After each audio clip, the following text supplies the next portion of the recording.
एक रेलगाड़ी 45 किलोमीटर प्रति घंटे की गति से चल रही है, 4/5 किलोमीटर की दूरी वह कितने समय में तय करेगी।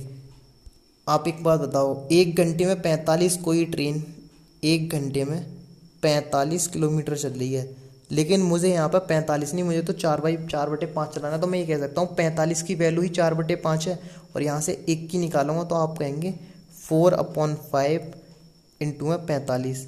अब ये किलोमीटर पर आवर में सारी चीज़ें, लेकिन मुझे आंसर चाहिए, या अगर घंटे में निकालूंगा तो मेरा आंसर है घंटे में। अगर मुझे जो ऑप्शन के अकॉर्डिंग जाना है, तो ऑप्शन के अकॉर्डिंग मुझे इसको सेकंड में बनाना पड़ेगा। तो घंटे को सेकंड में बनाने के लिए अब 3600 से गुणा कर दो।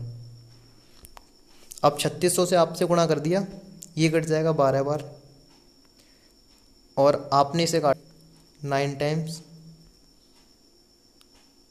फाइनली जो आपका आ जाएगा पूरा, कितना आ जाएगा आपका आंसर, 64 सेकेंड।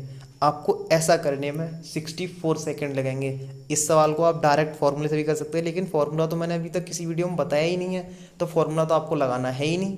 आपको ऐसे तरीके से करना है, एक घंटे में 45 किलोमीटर चल रही है, लेकिन आपको 45 नहीं, आपको तो 4/5 चलना है। तो 4/5 कितने में चल जाएंगे आप, उसमें उसका भाग भाग दे दो, तो 64 आपका राइट आंसर आ जाएगा। 64 सेकेंड आएगा ये, ठीक है।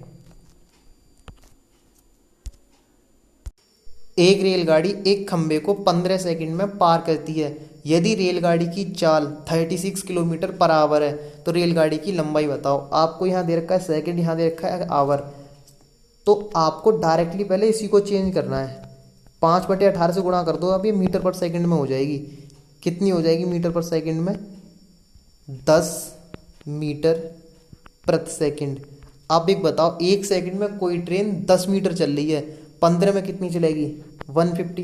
डायरेक्ट आंसर है आपके, आप ऐसे कर